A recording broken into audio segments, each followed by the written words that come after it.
Alright, time for another power supply teardown. This is another one of those really high quality power supplies that I got in the mystery package about a year and a half ago.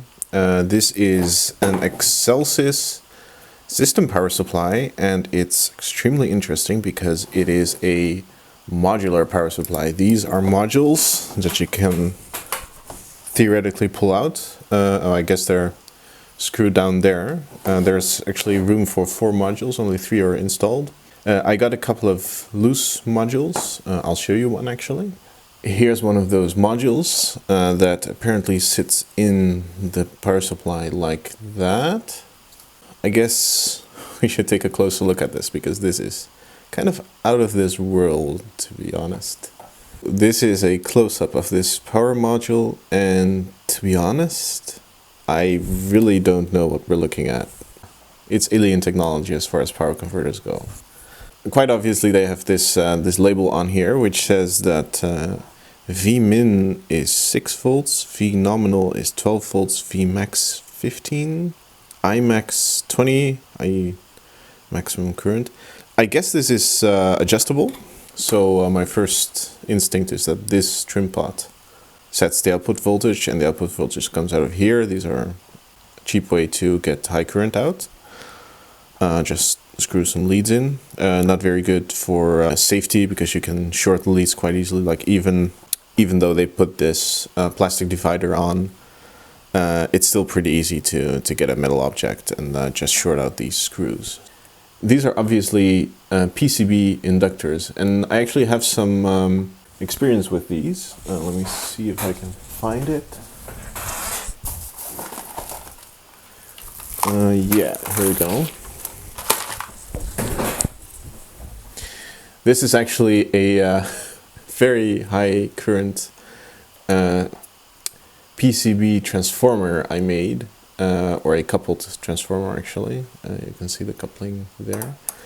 I made for my thesis project. These are really good for low turn count, i.e. low voltage, and very high capacity and very high efficiency inductors for DC to DC power converters. So this immediately tells me this is some kind of really high output current capable thing. So obviously it says 20 amps. That's not super much actually. Like 12 volts, 20 amps, 240 watts. I would say you can do this with smaller surface mount shielded inductors, but whatever. This is apparently what they had to do. Just judging from how this is laid out, this is almost definitely the input.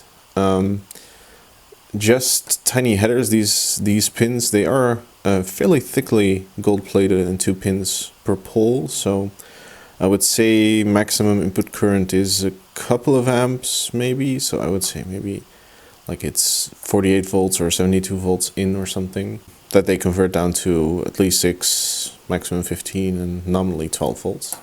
So, and the rest we can see is these are obviously MOSFETs. This is a buck converter. You would say it's a buck converter, but why do they need this and this giant inductor? Is this just output filtering?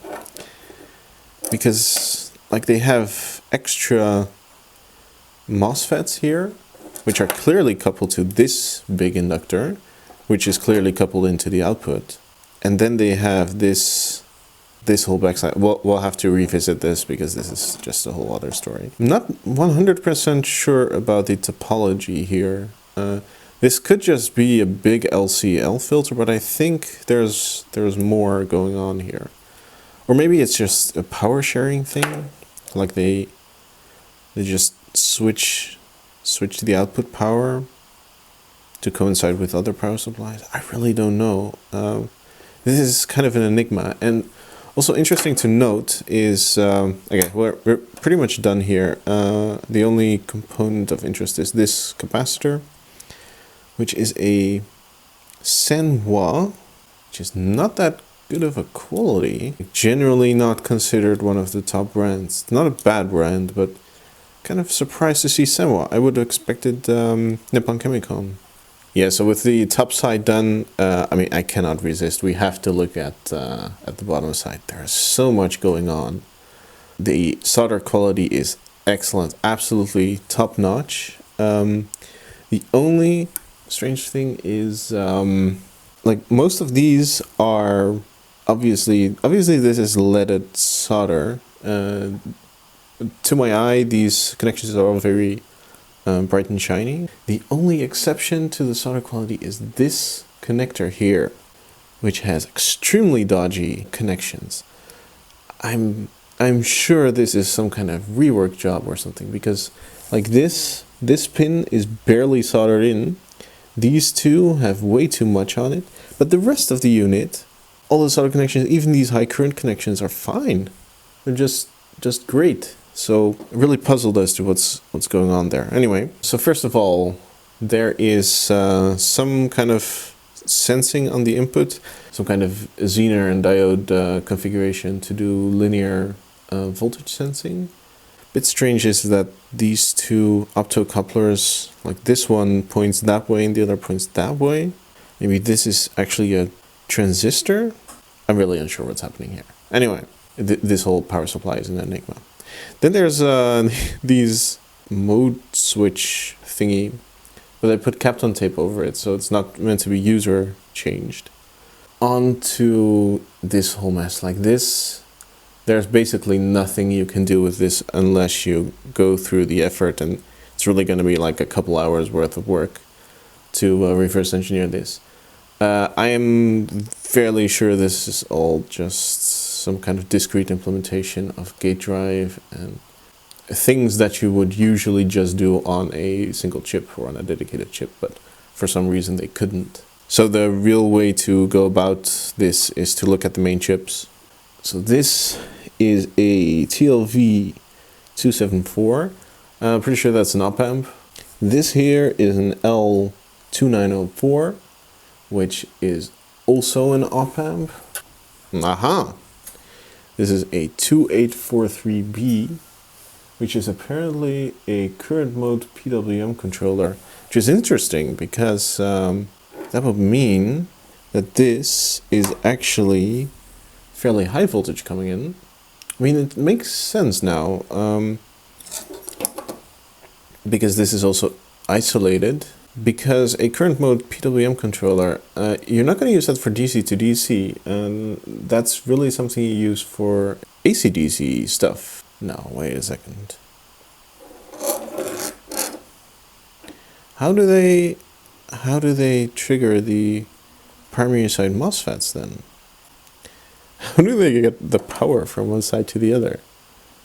It's that's a bit strange. You would expect the actual switches like this. This is obviously this is on the low voltage side, so this is synchronous rectification. So there has to be some kind of primary switch, which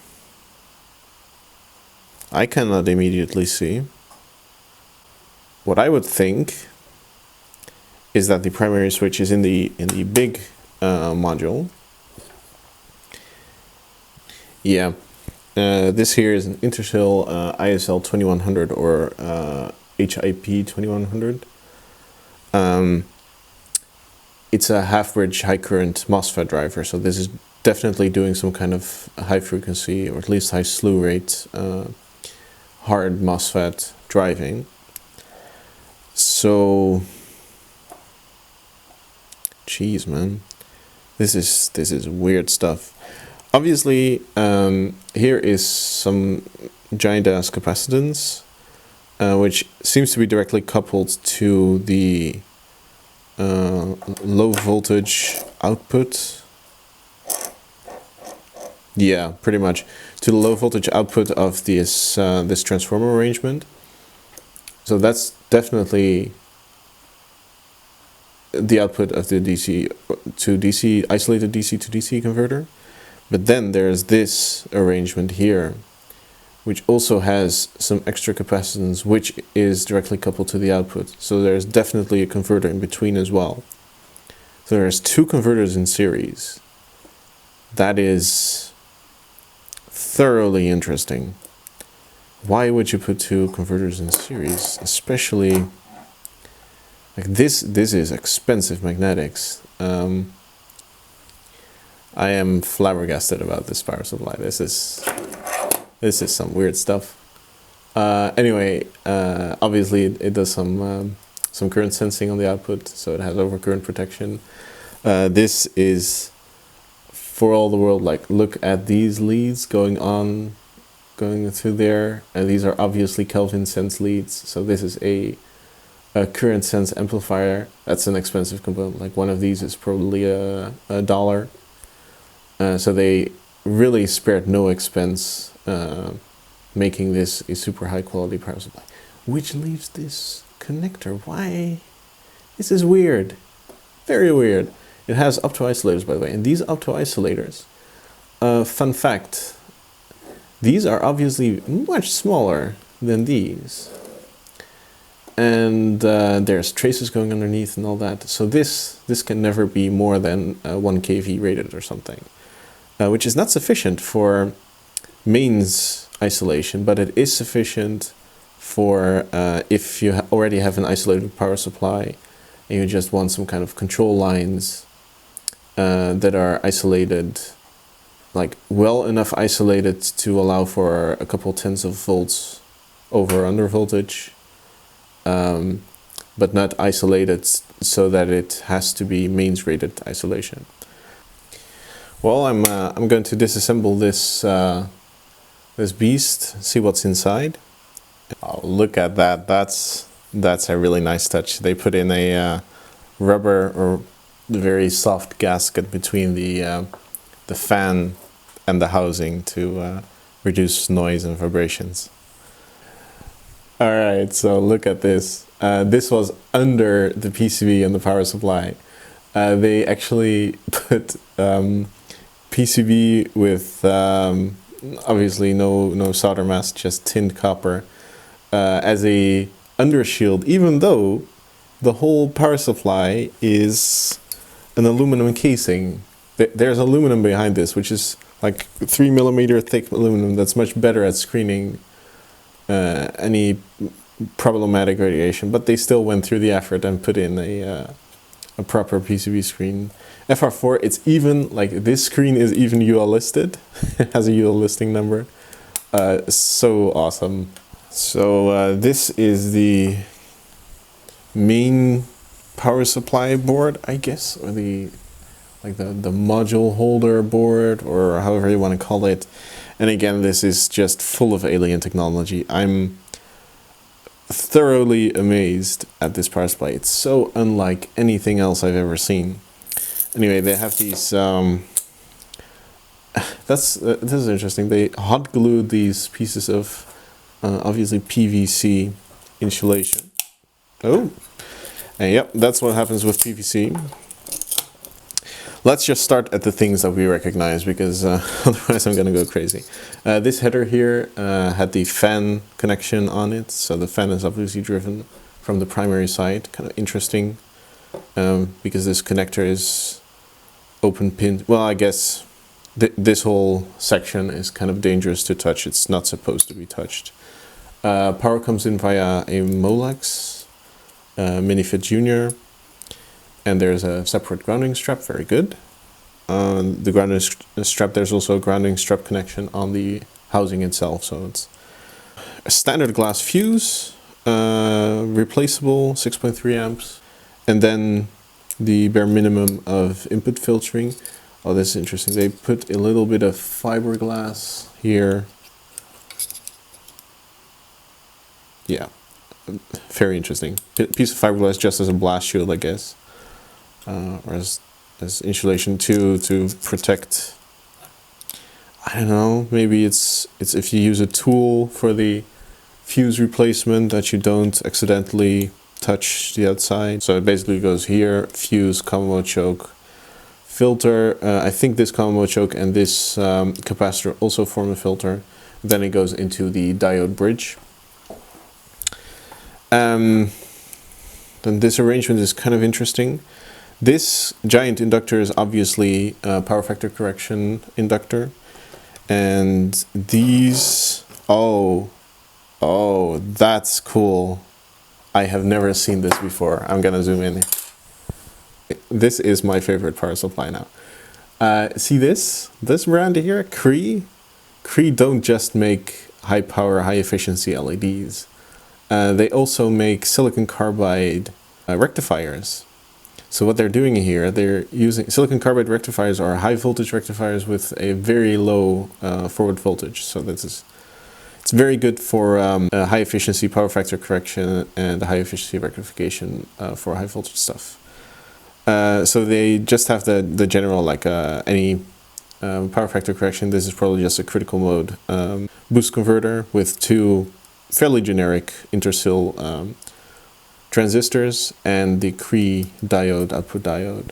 So cool to see Cree part, because they do command a premium price. They do have very good performance. I just saw that and I had to point it out. Two giant ass capacitors, which are, this is a Zhonghai brand capacitor. Again, the primary capacitors it doesn't really matter what brand you use here, because this has very low current stress, so it's not that important to get a high quality capacitor. But still, man, you would expect for them to go to the expense of silicon carbide diodes, and why cheap out on the capacitors, man? It's not necessary. This is obviously some kind of thermal protection, maybe an NTC. It just says R1 as a designator, so I'm not sure. This might even be because there's a common mode choke here and another inductor. Huh. You know what? I'm getting an inkling, because there's also a current sense resistor here. I'm getting an inkling this might be an LC resonant converter, which would explain why they can get away with only doing secondary side rectification here. They actually do switch these inputs. If you would have a quasi-resonant converter or any other converter, if you have transistors here somewhere and then long lines to a transformer and then the rectification, those long lines will have parasitic inductance, which cause massive voltage spikes. They will just mess up your transistors.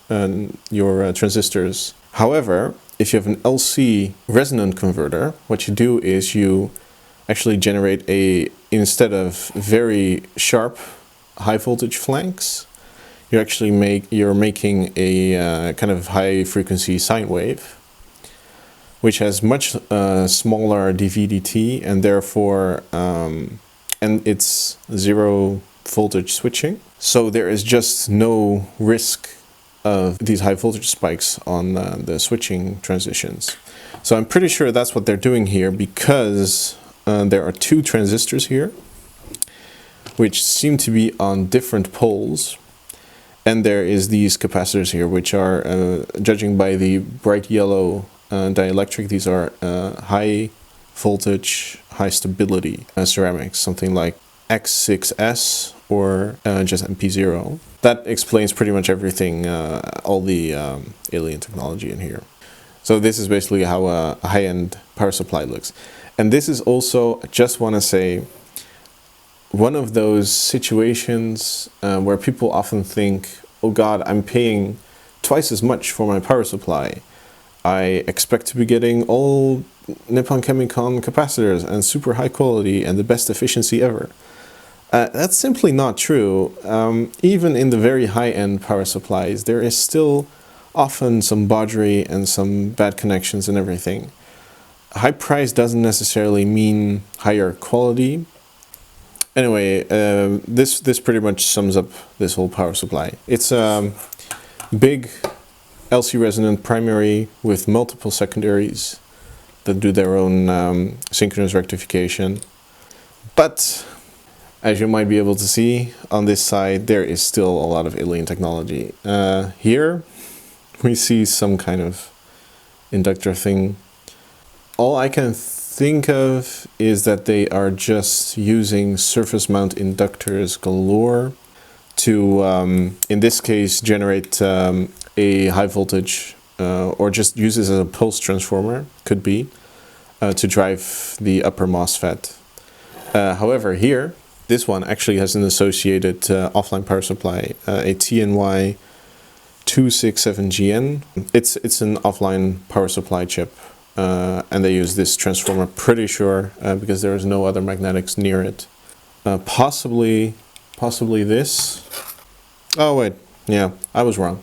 They use that transformer. What is this surface mount magnetic component doing? I can see traces going off to here.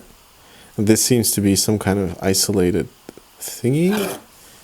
And there's these couple of components here that are heat shrunk together and have footprints for more optocouplers. Oh, I know what it is. Of course. It's that obvious now.